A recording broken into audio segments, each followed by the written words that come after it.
Түүхий үл хөдлөх дурсгалыг гэрээгээр хамгаалуулах хамгийн гол зорилго бол эдгээр одоо зайлшгүй үн цэнтэй түүх үн цэнт байдлаас нь шалтгаалаад хамгаалж зайлшгүй авч үлдэх ёстой гэсэн түүхий үл хөдлөх дурсгалуудаа бид нар гэрээгээр хамгаалуулах ийм ажлыг зохион байгуулж байна гэсэн үг. Энэний үр дүнд эдгээр түүхий үл хөдлөх дурсгалууд маань эвдэрч гэмтэхгүй ямар нэг байгалийн нөлөөлөл орж байгаа тохиолдолд тэнд харж хандах хүнтэй ийм боломж олцоог ерөнхийдөө бүрдүүлж байна гэсэн үг.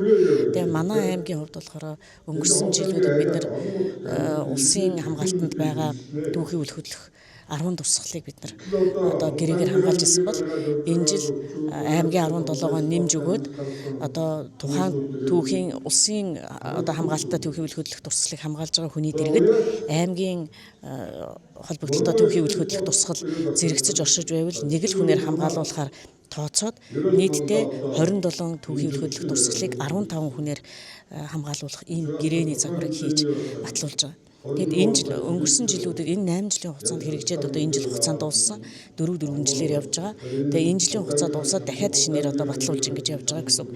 Тэгэхээр түүхий үл хөдлөх дурсгалын гэрээгээр хамгаалуулах тухай асуудал бол соёлын үеийг хамгаалах тухай хуулийн хүрээнд тодорхой заалт болж орж ирсэн байдаг.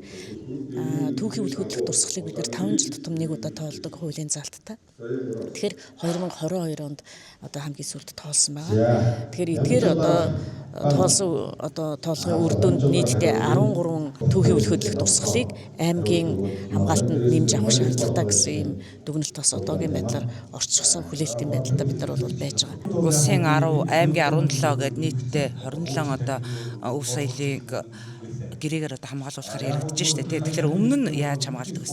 Тий. Өмнө нь яг энэ түүхий үл хөдлөх дурсгалыг хамгаалах журам гэдэг энэ журам маань 2015 оны тооллогын дараа 16 онд энэ журам анх батлагдсан. Тэгэд энэ яг тасралтгүй 16 оноос 20 он хүртэл хэрэгжээд 20 оноос одоо 24 он хүртэл хэрэгжээд одоо 24-өөс 28 он хүртэл батлагдаж байна гэсэн үг. Тэгээд соёлын бие тус үеийн өвлө уламжлагчдыг шагнаж урамшуулах журам бас яг одоо тооллогоо хийсний дараа бас одоо хэрэгжээд бас 8 жилийн үрийг үзэж байгаа гэсэн үг.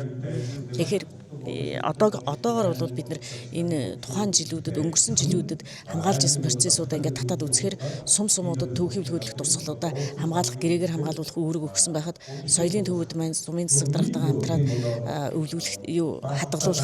хамгаалуулахдаа аймгийн дурсгалд ороогүй зүгээр одоо энийг хамгаалах шаардлагатай улсын дурсгалд ороогүй тийм дурсгалуудыг хамгаалуулаад нөхцөл байдал байсан байхгүй.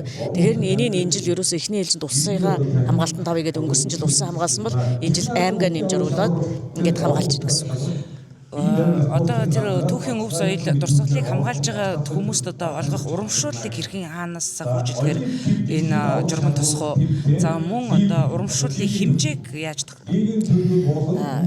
энэ түүхийн үл хөдлөх дурсгалыг гэрээгээр хамгаалуулах төсвийг бол аймгийн засаг даргын захирамжаар олон улс затны өв соёл хөтөлбөрөөс гаргадаг байсан. Одоо өв соёл төсөл арга хэмжээнээс гаргахаар зааж өгч байгаа. Тэгээд тухайн одоо гэрээгээр хамгаалагч маань сард 30 мянган төгрөг буюу улиралд 100 мянган төгрөгийн жилийн хугацаанд 400 мянган төгрөгийн урамшуул авдаг байсан. Одоо болохоор сард 100 мянга, улиралд 300 мянга, жилдээ нэг хүн сая 200 мянган төгрөгийн урамшуул авах юм.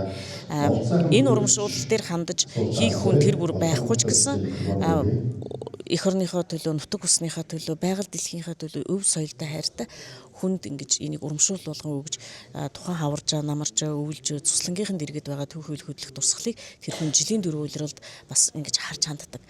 Бид нар өнөөдөр энэ 300 мянга болж улиралд нь оруулж ирж байгаа шалтгаан бол ядаж улиралдаа нэг удаа очиод холхон байдаг.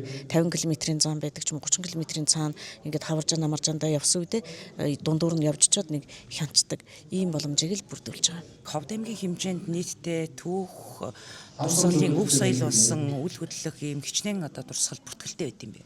Нэг дурсгал дээр жишээлбэл нэг зураг, нэг хөшөө гих мэт нь одоо ингээд дурсгал болоо яваад өгдөг. Тэгэхээр 716 дурсгал газар дээр 7377 дурсгал бүртгэгдсэн байдаг.